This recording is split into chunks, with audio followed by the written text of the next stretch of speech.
पूछना चाहता हूं, कमेंट में जानना चाहता हूं, हमें पता लगना चाहिए कि हमने सही करा है कि गलत करा है।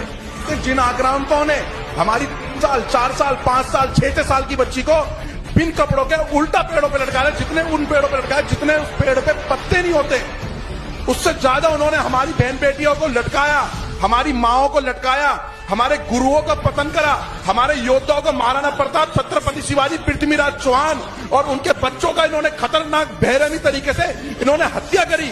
अगर हमने वो कार्य करा, अगर उन आक्रांतों के अगर हमने बोर्ड उखाड़े हैं, अगर ये अपराध है तो ये अपराध जब तक इस शरीर के अंदर सांसें हैं, ये अपराध कंटिन्यू करते रहेंगे, ऐसे अपराध। और जिन लोगों को लगता है कि अगर हम इनके नाम मिटाते रहेंगे और वो दोबारा लगाते रहेंगे, तो मैं उन सभी को बता देना चाहता हूं कि प्यार में शीश झुकेंगे भी और शीश युद्ध में दान भी होंगे। अब्दुल कलाम बनकर देखो, इज्जत और सम्मान भी होंगे।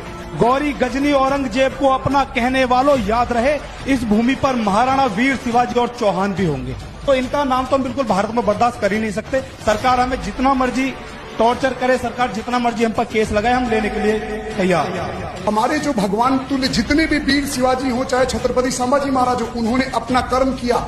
आज हमारे धमनियों में उनका रक्त दौड़ रहा है, उनकी सीख दौड़ रही है। अगर आज की डेट में हम उनकी सीखों पे चलकर और इन जिहादियों को जो देश को तोड़ने का कोशिश कर रहे हैं, जो आए दिन धर्म के नाम पे इस देश को मिटाना चाहते हैं, अगर उनके खिलाफ होकर उनके नाम और निशानियों को नहीं मिटाएंगे तो हमारा भी हाल वही होगा जो बांग्लादेश और पाकिस्तान में हमारे भाइयों का हुआ। तो इसीलिए हम बोल रहे हैं, आवाज उठा रहे हैं, चाहे हमारे भाई सारे लड़ रहे हैं और लड़ते रहेंगे जब तक हमारे प्राण और रक्त है शरीर में। सीधी बात है। बिल्कुल सर, कोई व्यक्तिगत लड़ाई नहीं है, जिससे विचारधारा की लड़ाई है।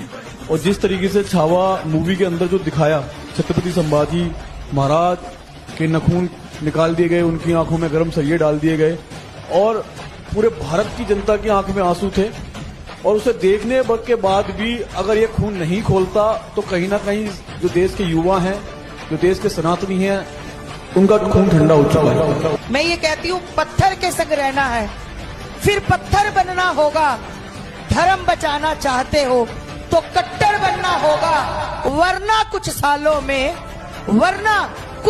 में घर घर चिट्ठी बांटी जाएगी, करो इस्लाम कबूल नहीं तो गर्दन काटी जाएगी, गर्दन काटी जाएगी। बिल्कुल।